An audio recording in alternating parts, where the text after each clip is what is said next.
Hi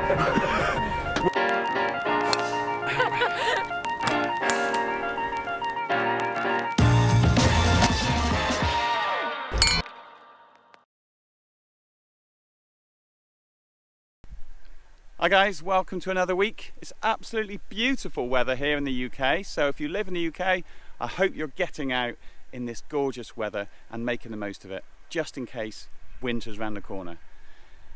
This week, I'm answering a question that I'm asked nearly every week, and that is, how do I become a better golfer? Because of this, I'm going to break it down into 5 different parts. It's nice and easy for you guys, it's pretty straightforward. And if you do these 5 things, you will become a better golfer. Number 1, go and see your local professional and get some lessons. Those guys are amazing. They are expertly trained to help you with your golf. They know what they're doing. Go to those guys, trust them, and listen to what they say, and then practice what they say. This is an absolutely crucial thing to do, and every golfer should do it. If it's a maintenance, if you're playing really well, it's good to have lessons so the professional can see what you are doing well and what to then kind of revert back to in the future when your form goes. Or if you've not had lessons before, maybe some bad techniques which really are eliminating the chance of you hitting a good golf shot. Now, I know there's some of you out there that are kind of apprehensive and don't really want to go for lessons. You're a little bit embarrassed or a bit insecure about your golf swing, but those guys, the professionals, are exactly there for that. That is what they do day in, day out. They've seen it all, they've heard it all. So just go to them and you will definitely learn something, and they will work with you. It's nice to kind of have the pressure delivered to someone else as well as yourself to help you with your golf swing, rather than tirelessly hitting golf balls on the range, kind of consolidating the bad habits that you've got, which almost eliminate your chance of hitting a good golf shot. If you've got a bad swing trait and it's not fixed, you will not hit good, consistent golf shots, and that's just the end of it. If you've got a good swing, you will hit more and more good shots, which will bring your scores down and make you want to play golf a lot more. So my first advice is to go and see your golf pro, get yourself some lessons. Don't be embarrassed, just go there and do it. Everything will be fine. The other quick note is, if you go for a lesson, it's nice to have a warm-up beforehand, but you don't want to go into the lesson hitting it the best you've ever hit it in your life. It's at that point, when you're seeing your professional, you really want to hit it as bad as you can hit it, so they can see your bad swing habits that you've got and what you've got out on the golf course. So don't worry if you're hitting it really bad. That's a good thing, because they can sort that out for you and work on how to correct that and help you to self-manage your swing faults when you're out on the golf course. So number 1, go and get some lessons. Number 2, go back to number 1, get some lessons. Absolutely vital. Number 3, now obviously number 1 and 2 are totally crucial, and they're also quite critical to being able to get up towards the green, but number 3 is the short game. Now the short game, I'm going to say for now, is just off the green and chipping in the bunkers. I'm leaving putting for another category because that's a world of its own. But the short game is so crucial. The shots that you would save, like basically the difference between me and a half decent 3 or 4 handicapper is short game, is chipping and putting. You know, if I miss 4 greens in a round, I need to, and generally do, get up and down from those 4.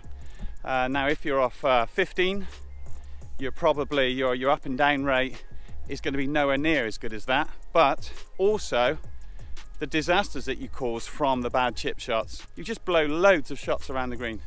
I would say you need to practice your chipping and putting at least twice as much as you do your driving. So next time you're at the range, whacking drivers, spare a thought for all those shots you're going to give away by duffing chip shots and knifing them and not getting out of bunkers. All these are absolutely crucial for you guys to become a much better golfer. Now the thing is with chip shots is you don't actually have to have the touch of Phil Mickelson. You just want to be slightly better than what you are, and you will have lower scores. You just don't want any destructive chip shots. Like if I said to you every chip shot you're going to hit the centre of the green, you might think, oh god, that's not a very good standard. The pin's nowhere near there on most of the times. Sometimes you just want to be able to chip over that bunker and stop it on the centre of the green. you know, that could be enough just to save you a triple bogey sometimes. And all these things count. They're all very crucial. Now obviously as your handicap comes down more and more, you get closer and closer to scratch. Yes, you have to be getting up and down, and your touch is absolutely crucial then. But certainly down to single figures, you just don't have to hit any really bad ones. Just bear that in mind.